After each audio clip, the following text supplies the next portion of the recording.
Olá pessoal, bem-vindos a essa aula sobre mudança de base. A gente já viu na aula sobre base que se a gente tem uma base para um subespaço, todo vetor daquele subespaço pode ser escrito de forma única como combinação linear dos elementos daquela base. Então aqui eu escrevi essa mesma coisa, só que para o caso específico de R2. Então se a gente tem aqui uma base para R2, todo vetor de R2 vai poder ser escrito de forma única como um múltiplo do primeiro mais um múltiplo do segundo. Então, por exemplo, se eu tenho aqui essa base para R2, 1, 2 e 3, 4, e eu quero escrever o vetor 1, 0 como combinação linear desses dois, então eu coloco aqui, olha, x, 1, 2 mais y, 3, 4, dando 1, 0. E aí, isso aqui vai me dar um sisteminha, né? Então, 1 vezes x mais 3 vezes y igual a 1, e 2 vezes x mais 4 vezes y igual a 0. Eu posso escrever isso na forma de matrizes. Então, esse produto aqui de matrizes vai me dar x mais 3y igual a 1, 2x mais 4y igual a 0. E esse sistema aqui, ele vai ter solução única. Por quê? Essa matriz A é invertível. Então, na verdade, desse sistema aqui, AX igual a V, eu posso obter a solução da seguinte forma: x igual a inversa V. Então, esse sistema tem solução única e eu posso encontrar essa solução única multiplicando o vetor V pela matriz A menos 1.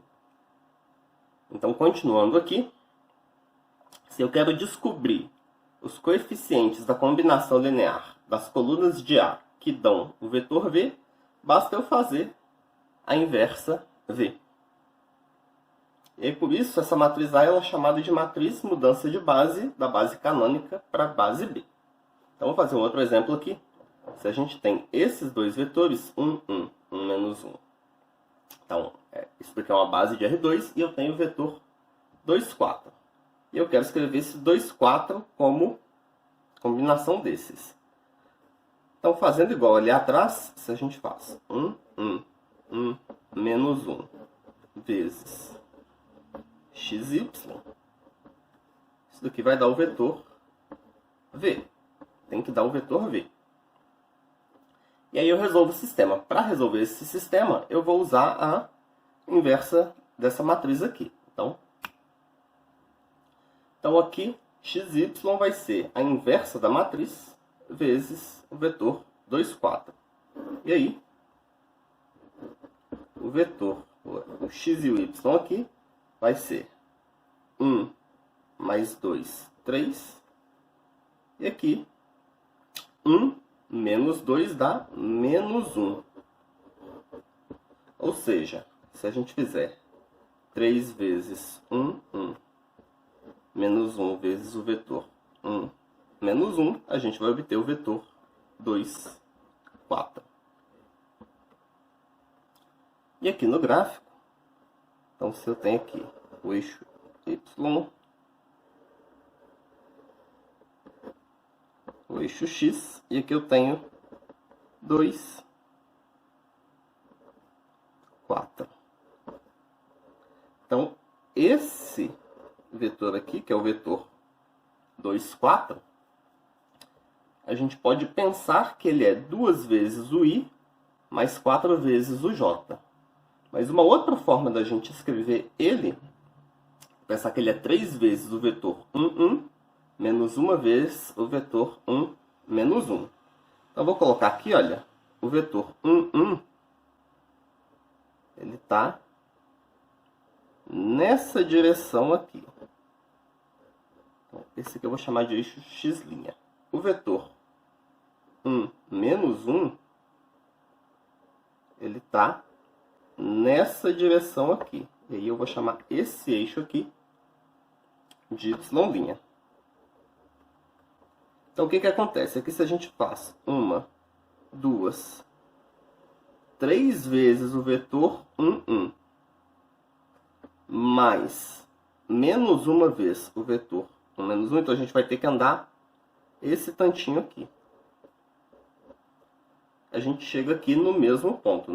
Então, o vetor 3 menos... desculpa, o vetor 2, 4, a gente pode representar ele por 3 vezes esse vetor, menos uma vez o vetor 1 menos 1.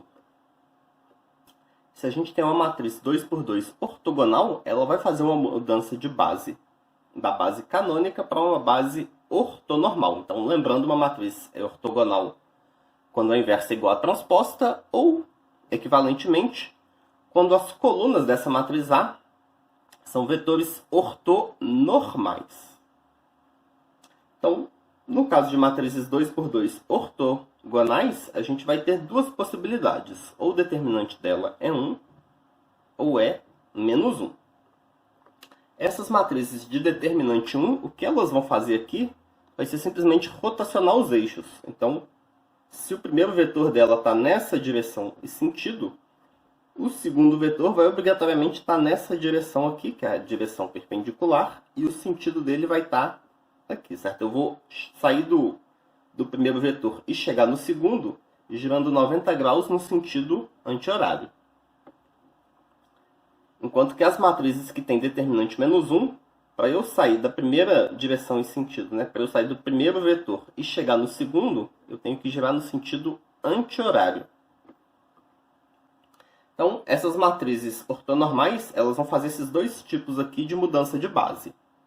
As que têm determinante 1 vai ser simplesmente uma rotação aqui por um ângulo θ. Então, eu rodo o eixo x um ângulo θ e rodo o eixo y o mesmo ângulo θ. Enquanto que essas aqui que têm determinante menos 1, a gente não vai conseguir chegar nos eixos x' e y' através de uma simples rotação. Certo? Então, se eu rodar aqui até chegar com o x' aqui, o y' teria que estar para cá. Mas não é o que acontece, ele está no sentido oposto. Então, essas aqui a gente pode pensar que a gente fez primeiro uma reflexão, que trocou aqui o eixo x com o eixo y, e depois a gente gira até chegar com o x' aqui e o y' aqui. E por que essas mudanças de base aqui vão ser importantes para a gente? Então, como são só rotações ou reflexão mais rotação, essas mudanças aqui, elas preservam as direções, as distâncias e os ângulos. Então, uma coisa que era uma elipse rotacionada aqui, quando a gente faz uma mudança assim, a gente está só rodando essa elipse. Aqui, quando a gente reflete uma elipse, uma parábola, uma hipérbole, a gente continua com uma figura do mesmo tipo, e quando a gente roda ela, a gente continua com uma figura do mesmo tipo, só que em outra posição. Então, essas duas aqui vão preservar as cônicas. E aí a gente vai usar essas mudanças aqui para fazer a rotação das cônicas. Nessa aula, então, a gente fez uma breve introdução de mudança de base e a gente viu as mudanças que a gente vai usar para identificar cônicas. Essa aula fica por aqui. Até a próxima, pessoal!